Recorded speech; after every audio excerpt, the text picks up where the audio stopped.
Let's move on to Donald Trump and the trials of Donald Trump, or in particular, we want to discuss one trial, one of Donald Trump's many trials, I should say. On Friday, he was ordered to pay more than $80 million to E. Jean Carroll, who's a writer who alleges that more than 25 years ago, she can't be too specific about the date because she can't remember, but Trump sexually assaulted her, and he was found to be liable for rape a few months ago, and then last week found to be liable again for defaming her. And this is a civil, it's important to point out, this is a civil case, not a criminal case, but nonetheless, an $80 million payment is big money, even for someone like Donald Trump. I'm joined by the wonderful Lionel Shriver, our much-loved columnist, who has written a great piece about this. Again, her column, always good. I'm sorry, I'm being overly flattering, but there we go. About this week. Lionel, the headline of your piece is, "Can Donald Trump get a fair trial?" It's a good headline, but it does seem to be a bit one of those questions to which the answer is no. Well, almost always when headlines are posed as a question, the answer is obvious. Half the time I don't read the article. Yeah.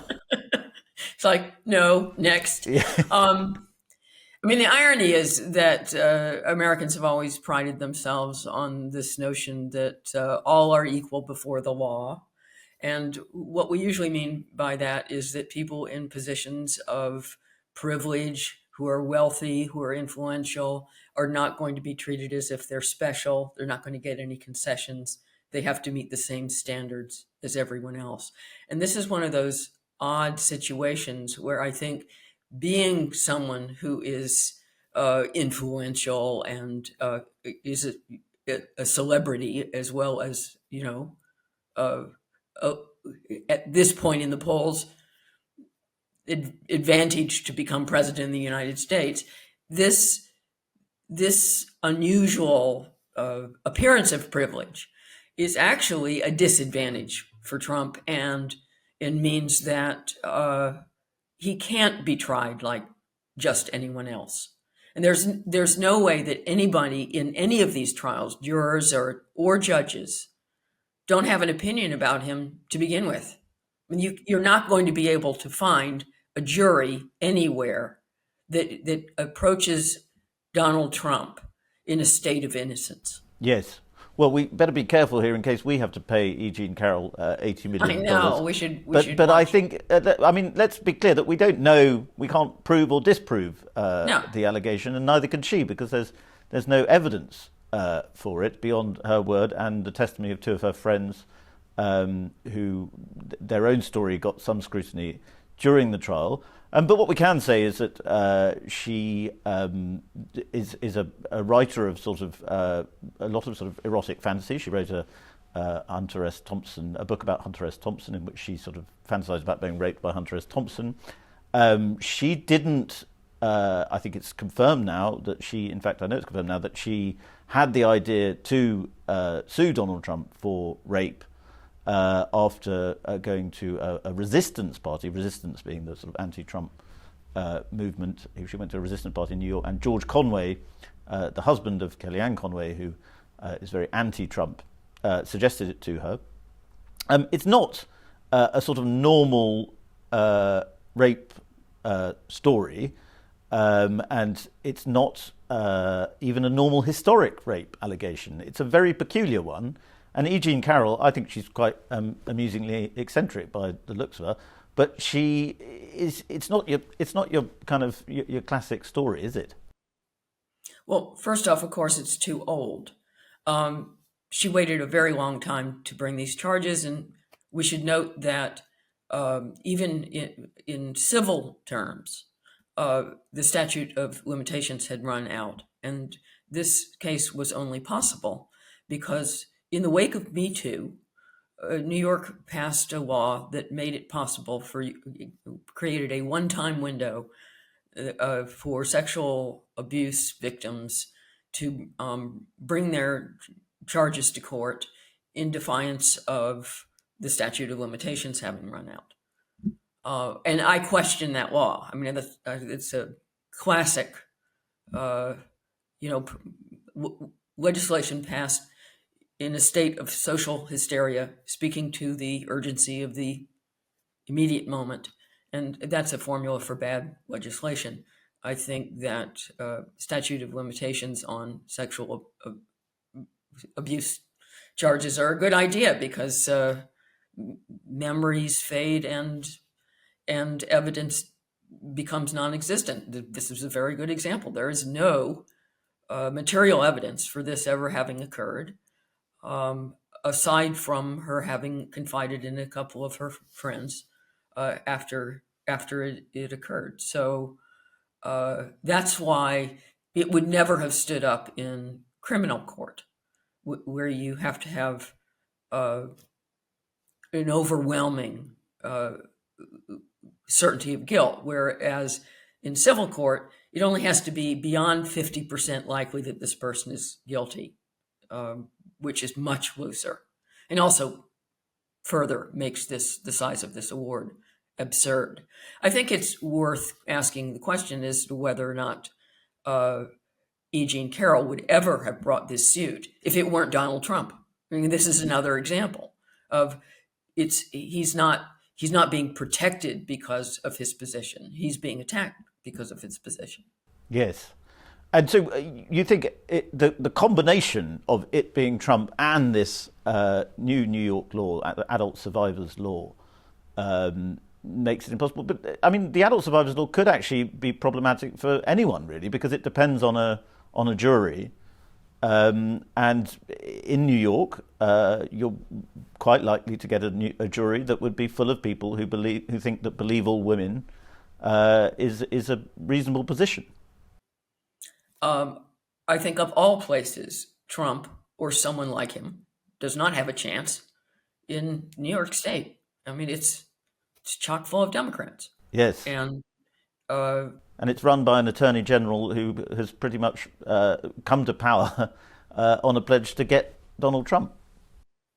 Yes, which seems vaguely illegal to me.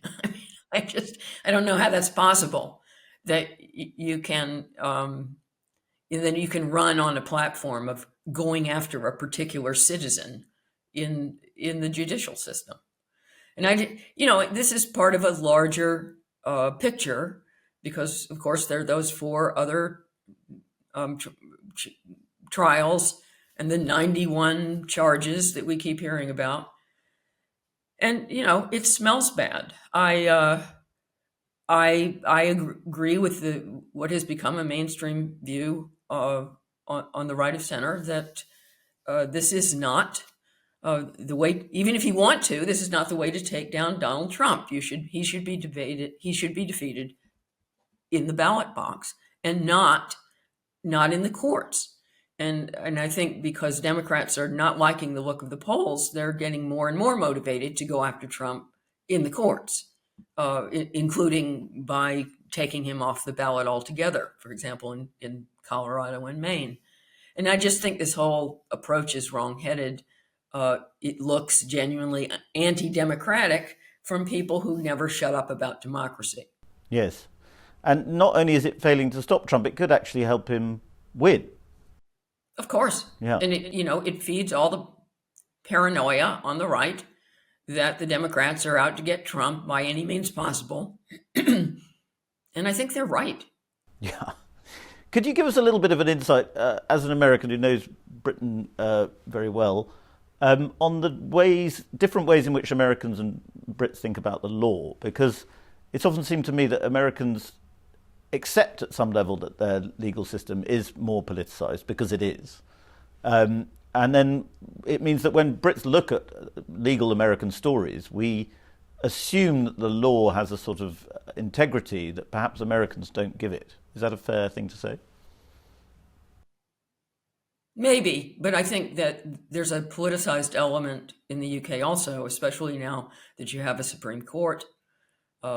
The decisions around Brexit were highly political.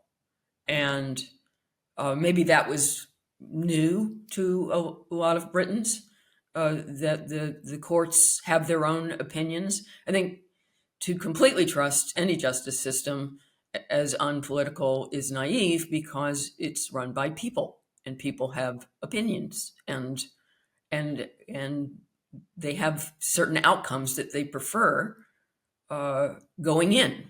So there's a political element to it anyway, and all that neutrality is a conceit. Obviously, with the situation of the Supreme Court in the U.S., because justices are appointed by a particular president with a particular viewpoint and party, so the court is eternally divided between liberals and conservatives. From a distance, it looks bad, but I don't think it's that different in the UK. And lastly, Lionel, I know it's very rude to ask people how they're going to vote, and I won't do that directly. But certainly 4 years ago, you supported Joe Biden over Donald Trump. I get you said at the beginning you're not a Trumpster. I get that, but do you really think 4 more years of Joe Biden would be better than 4 more years of Donald Trump? I think 4 more years of Joe Biden will or would be a catastrophe. There is no good outcome for this election unless something changes. I mean, the number of people who are convinced that at least the Democrats are going to replace Biden at the last minute is very high. And I don't know I can't tell the difference between sound intuition in this case and wishful thinking, because people are so desperate that Biden not run again, and especially with Kamala Harris as his vice president. And as I understand the reasoning on the Democratic side, it's, you can't push Biden into stepping down, because then there would be this obligation to take Kamala Harris, who would be roundly defeated against dog catcher. I mean, anybody, she would lose, I guarantee you, to anybody. Because, she's part Black and part Indian, and she's the first female vice president, and you can't insult these groups of people. I think that's a false assumption. I think she's so widely disliked that includes a huge number of Black people and Indian people and women. So that's a false assumption. But that's the logic according to which, I guess the heavies in the Democratic Party have not leaned very hard on him to reconsider. But if it goes ahead, Trump and Biden, there is no way I'm going to be happy at the end of election night. I mean, I'm going to be depressed regardless of what happens, and it's just a competition of which future strikes me as slightly more horrific. And honestly, I think it's a dead heat. Well, I hope we'll have many more updates from you as that depressing evening approaches. Thank you very much, Lionel.